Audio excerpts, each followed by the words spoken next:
Today, we're going to talk about a king whose name has become synonymous with unshakable resistance.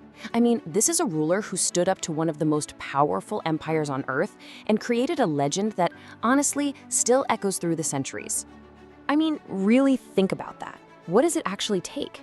Well, the life of Maharana Pratap is basically a masterclass in the answer. You see, his story isn't just about big battles and armies. It's about the pure, raw will to stay free, no matter the odds. So, let's get into how he did it. All right, so to really get Pratap, we first have to understand the world he was born into. And let me tell you, it was a world that was shrinking fast for rulers like him. Okay, so picture this. By the mid-1500s, the Mughal Emperor Akbar is at the absolute height of his power. Through a mix of smart alliances and just overwhelming military force, he brought pretty much all of the proud Rajput kingdoms into his empire. But there was one exception. One kingdom that stood like an island of defiance in a sea of submission, Mewar. So when Pratap came to the throne, he wasn't just inheriting a crown, he was inheriting the incredibly heavy burden of being the last king standing. He was literally born in a fortress, so maybe his life was always destined for conflict.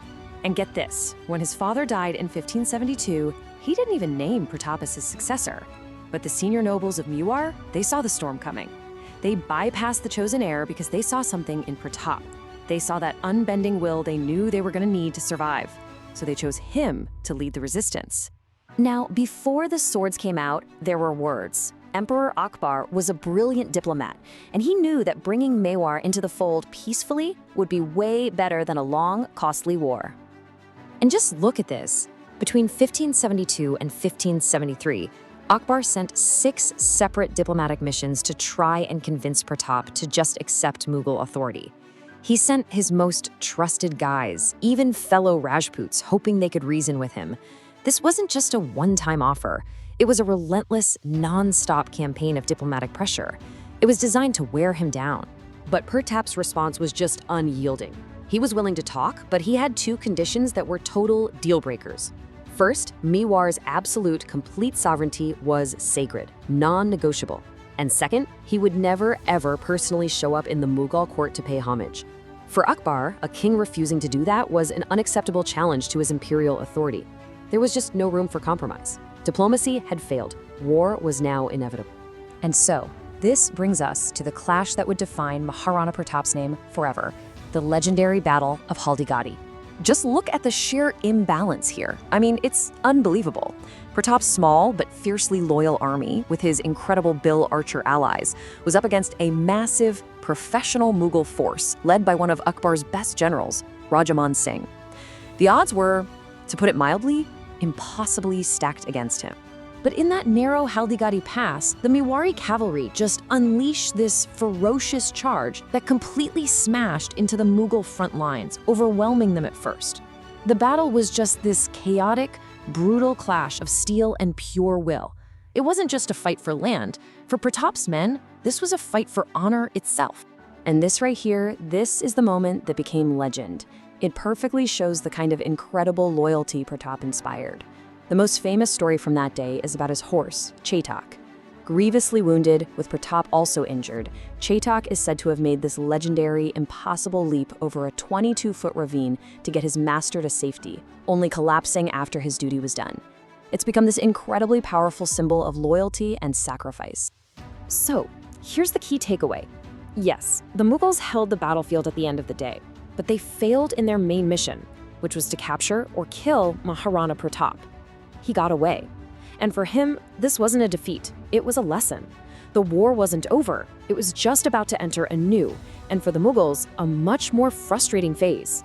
Because what Pratap did next was just strategically brilliant.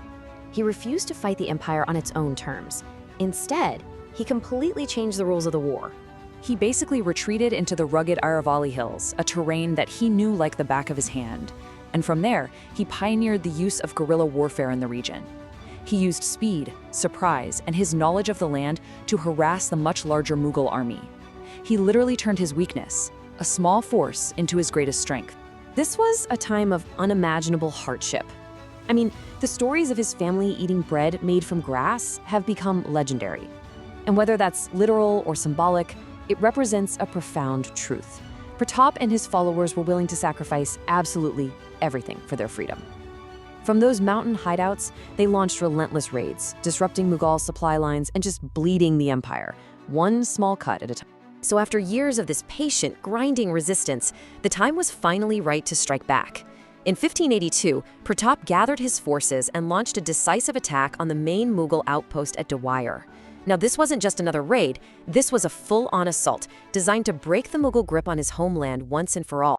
The victory at Dewar was so total, it set off this stunning chain reaction. Mughal morale just shattered, and in the chaos that followed, all 36 Mughal military outposts across Mewar were systematically wiped out. In one brilliant stroke, Pratap had taken his kingdom back. But Pratap's story doesn't just end with a military victory. The last part of his life was all about rebuilding and cementing a legacy that he knew had to outlive him. And it's worth remembering the kind of man who led this fight. Historical accounts claim his personal armor weighed 72 kilograms. That's almost 160 pounds. It's a staggering number that speaks not just to his legendary physical strength, but to the immense burden of resistance he carried on his shoulders for decades. And he channeled that same intense will from the battlefield right into rebuilding his kingdom. He set up a new capital, Shavand, safely tucked away in the mountains, where he even became a great patron of the arts. By 1585, he'd recovered almost all of Mewar. His innovative tactics would go on to inspire other great leaders like Chhatrapati Shivaji. And it's that unyielding spirit that has led so many to call him India's first freedom fighter. Even at the very end, his focus never, ever wavered. He passed away in 1597, not in battle, but from injuries from a hunting accident. And on his deathbed, he made his son swear one final oath: the fight must go on. For Pratap, the struggle for freedom wasn't just his life's work, it was a legacy to be passed down through the generations. And that kind of leaves us with this final thought.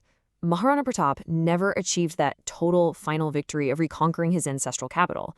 And yet, his story of refusing to bow, of sacrificing everything for sovereignty, has inspired millions more than many emperors who won every single battle.